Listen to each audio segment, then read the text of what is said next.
The snowball effect should not be discounted in ADHD.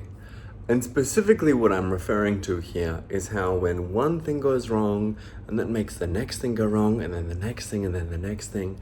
And before you know it, because one tiny little, at first seemingly insignificant event didn't quite go right, your day has just snowballed and spiraled out of control, and you are left just a hot, steaming mess of worry and stress and behindness and disruption.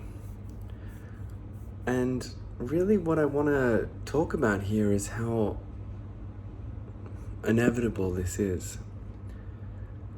And no matter how well you manage yourself, manage your emotions, your internal state, things just go wrong in life. But for people with ADHD, when they go wrong worse.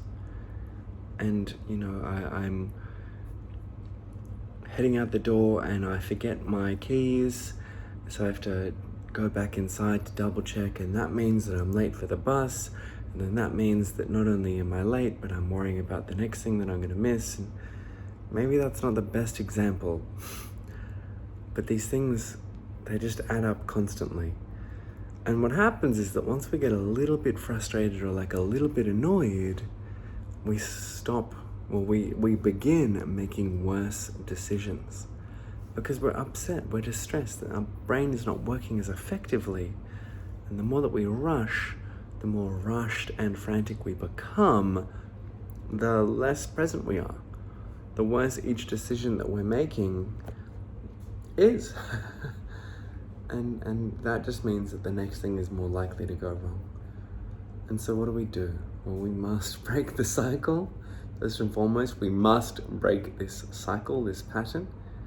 And we must force ourselves that even when we may not feel like we have time, we must take the time, or more rather, make the time to stop and sit and breathe and hard reset.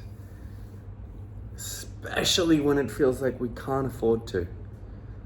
And because if we don't, the cost is too great. If we don't, we will keep making mistakes and our day will get worse and worse and worse. The second thing that we need to do is acknowledge the inevitability of this, so that maybe we can be a little bit less affected, or maybe, honestly, to the ADHD people in your life, if you're maybe a little bit neurotypical, if they get really affected and distressed by things and you watch their day bit by bit snowball increasingly out of control, you can be more sympathetic and less critical, because we're already in here experiencing hell on earth with critical thoughts. What we really need is support and compassion, because our brains in that moment are not being compassionate to us. And that's what I wanted to talk about today, because I've had a particularly snowbally day. I'm ready to call it a day at this stage. So thank you for your time. I'll see you in the next video.